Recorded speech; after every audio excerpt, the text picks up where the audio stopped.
يقلا برز دكتور دلاور بوزو قایم قامی ئاکرێ و بەڕێز زیرەک بیا ئیلیا سەرۆکی کۆمەڵی میێنخانە و چێشخانەکانی هەولێر کە بەڕێزیان لە ستۆدیۆ لەگەڵمانە و بەڕێز دکتۆر دلاوەر بوزۆش لە ئاکرێەوە ڕاستەوخۆ لەگەڵمانە بێ. سەرەتا بەڕێز زیرەک بەخێر هاتی بەیەکەوە گفتوگۆ لەگەڵ دکتۆر دلاوەرەکەین بەڕێزیان لە ئاکرێەوە لەگەڵمانە بن. دکتۆر سڵاوت لەبێتم کاتت باش هەر لە ئێستاەوە جژنی نەورۆزتان پیرۆز بێ. جژنی نەورۆز ئێستا ئامادەکاریکی تەواوی بۆ کرێت لە ئاکرێ بە تایبەت چونکە ئاکرێ بۆتە سنبولێک بۆ ئەم یادە پیرۆزەی کوردان. جا ئامادەکاریەکان چییە؟ ئێوە چیتان کردووە تەواو ئامادەکاری کراوە بۆی کە سبەی ئاهەنگێکی شایستە بۆ ئەم یادە بەڕێوە بچێت؟ زۆر سوپاس. جژنا نەوروزە هەوەژی پیرۆز بی تەش ئەڤڕۆرا. طبعا باژێرê ئاکرێ پشتیک و پارسال جناب سەرۆکی حکومەتە هەرێما کوردستانê سەردana vêrê kirî bi fermî hatiye nasandin wekû paytextê Newrozê û bargiraniyeka geleka mezina ser me hey rastî ku em bişên baştirîn şêve em karê xwe bikin ku em ahenga Newrozê bo hemî xelkê me Kurdistanê û bo cîhanê deyne nasîn. Mêvanê gelek qedirgiran dihên serokê hikûmetê dê beşdar bît eger Xwedê hez ket ser bûnameya Newrozê ku me amadekariyê xwe xilas kirî hemî roya ve hem li royê geştiyarî ve hem ew royê ku ew grûp û gencit xwebexş ku hemî gavê gelek xwênger min xetîrê Akrê ku pitir 2500 xetîrayê hazir kirî ku ser çiyayê Akrê da bilind bikin û agirê Newrozê helkin eger Xwedê hez kir. باشە. دکتۆر ئەو ئامادەکاریانە خود با بڵێن ئەو مەراسیمە لە کاشمێر چەند دەست پێکات ئەو گەنجانەی کە بە مەشغەڵەوە چنە سەر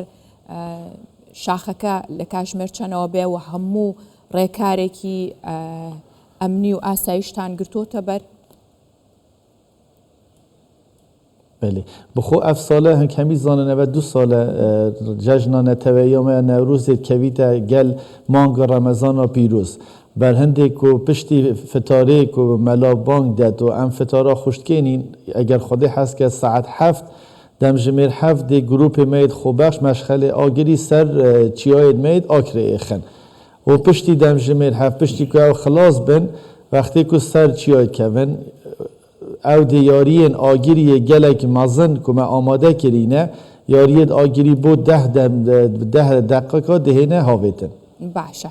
دکتۆر یەمەوە لای جەنابتان بابزانین ئامادەکاریەکانیش لە هەولێر چۆنە بەڕێز زیرەک چێشخانە و میوانخانەکان نەزانین گۆڕانکاری بەسەر کاتی پێشکەشکردنی خزمەتگوزاریەکانیان هاتووە لە بەرمانگی ڕەمەزان بۆ سبەی چۆنە بێت ئامادەکاریەکان چۆنە ئێوە چۆن چاودێری دۆخەکەکەن؟ زۆر سپاس. طبعا ئێمە وەکو کۆمەڵی میوانخانە و چێشخانەکان بە هەماهەنگی بەڕێوەبرایەتی گەشت و گوزاری هەولێر چەند کۆبوونەوەکمان ئەگەر بەڕێوەبەری گەشت و گوزاری هەولێرمان کرد بەم ڕۆژانە بۆ ئامادەکاری چۆن پێشوازی لە گەشتیاران بکرێت. طبعا چەند لزنەیەک دانرا لزنەکان 2 لزنە دەستنە بازگەکانێکە سبەینانێکە ئێواران لزنەکانی دیش بە هەروەها لەگەڵ لزنەکانی قایم قامەتی قەزای ناوەندی هەولێر سەردانی چێشخانەکان و هوتێلەکان و کەفتریەکان و نادی شەوانەکان دەکەن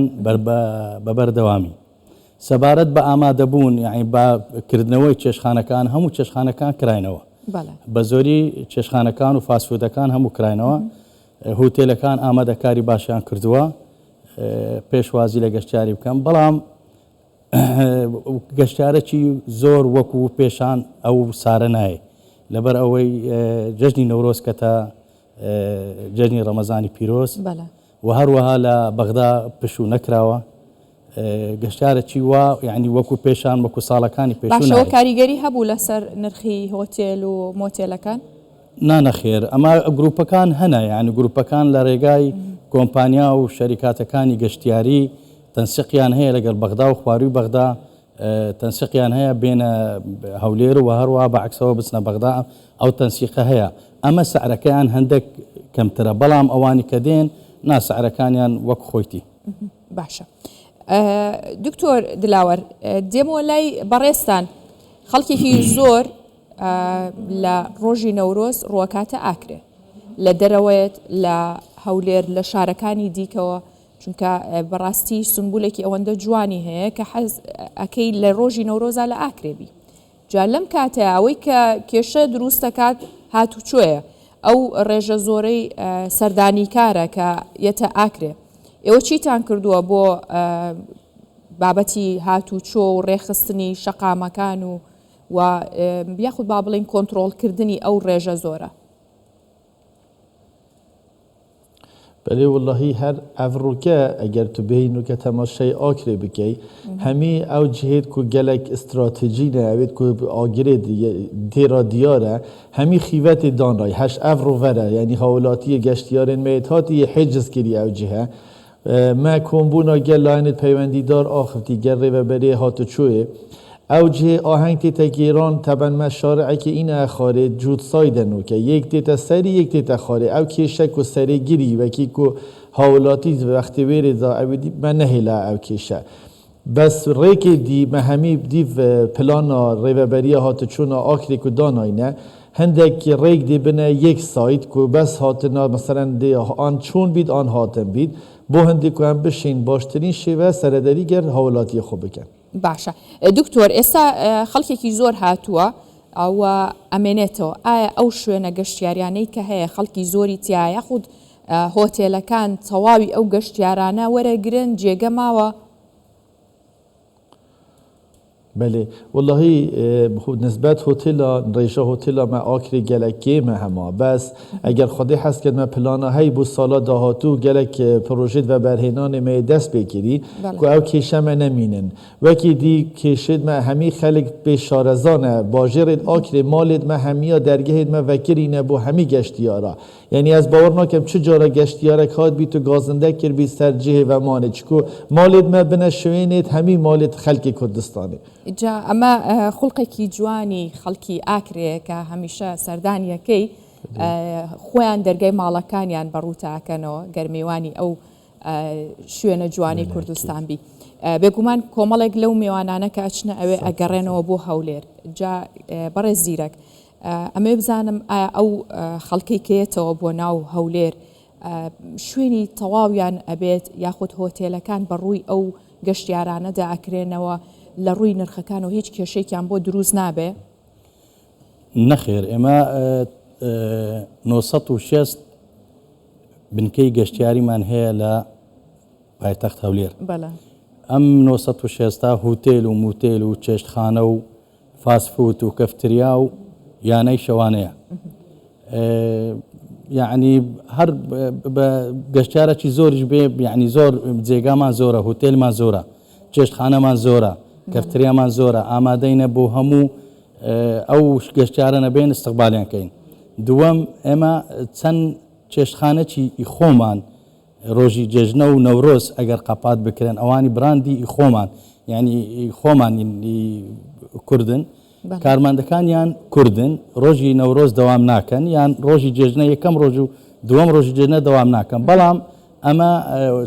چێشتخانەی وە ئامادەمان کردووە بحيث يعني هیچ نقص نەبێتن وتاویزیەوە بکات بەڵێ لەبەر ئەوەی ئەم چێشتخانانەی ئەم بڵێم ینی براندی کوردی خۆمانن هەولێرن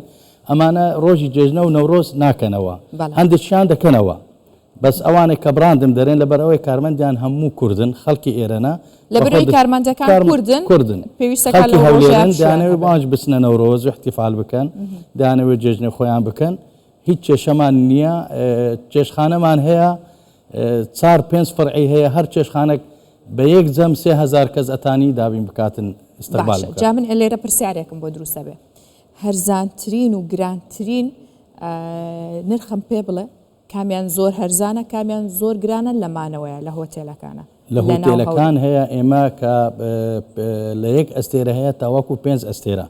طبعا یەک ئەستێرە نرخی جیاوازە دوو ئەستێرە بۆ نمونەمانەوەی شەوێک کەمترین نرخ چەنە لە هەولێرە کەمترین نرخ ئێمە کە وەکو گەشت و گوزار داماناوە 10,000 بۆ شخصێک ئەوە لە یەک ئەستێرە و دوو ئەستێرە بە خزمەت گوزاری تەواوی تیابێ بەڵ ئێمە داماناوە بەس ئەوان تەطبیق دەکەن ئایا یان نا باش ئەی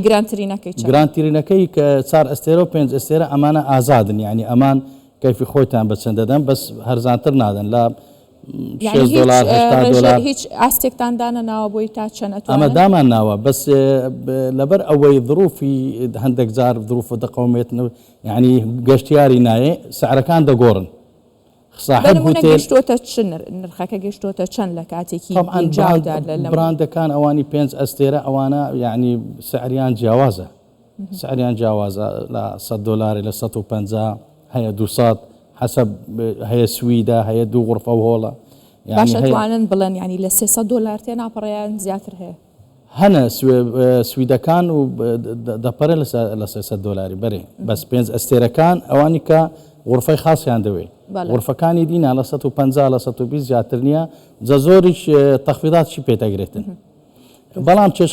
چێشخانەکان سعریان دیارە ملیمان هەیە و گەشتیاریشمان هەیە ملیەکان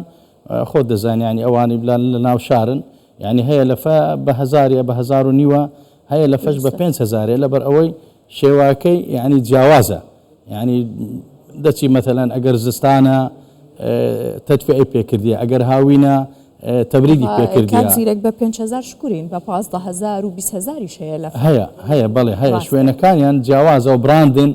ینی ئەمەش سەر کوالیتی شوێنەکە کوالیتی شوێنەکەیە باشە دکتۆر دلاوەر چیتان بۆ ئەم ساڵی نەورۆزی ئاکرێ زیاد کردووە ئەو خزمەت گوزاریانەی کە پێشکەشیەکەن ئەو بابەتانەی کە لەم نەورۆزەیە جیاوازی دروستەکە چی هەیە؟ بله والله من اشارت پیدا ما بو میوانید مید بیانی اوید که قنصولن و اوید بیانی ما خیوت که گله که مزن آوه چه کری که او خیوت سرگیریه و همی آماده کاری هاتیه کرن بوا میوانا که ویریجی افتارا خو حلویری بکن دو او شارعی مید دیتا خاره و سرگیرید بیجنه ما بری نوروز می دست بکیریه و 2 هیوه اگر خودی حس کرد ام دویریجی گشتیار دیشن جور دا بین خاره و ریکا وکیریه بوان 3 همیر روتا خدمه و گره خدمه اوید که پیدوی روناهی بی من روناهی گهاندیه چندین شاشد مزن دهینه دانان که بشن مباشر اموی آهنگی که سرگیری تیتا کرن او خلکی که نشین سر دانا ویری کن بر کیمیا جهی ویری دا تماشای و شاشانه بکن باشە ئەی ئەگەر لە کاتی تێکچوونی کەش و هەوایە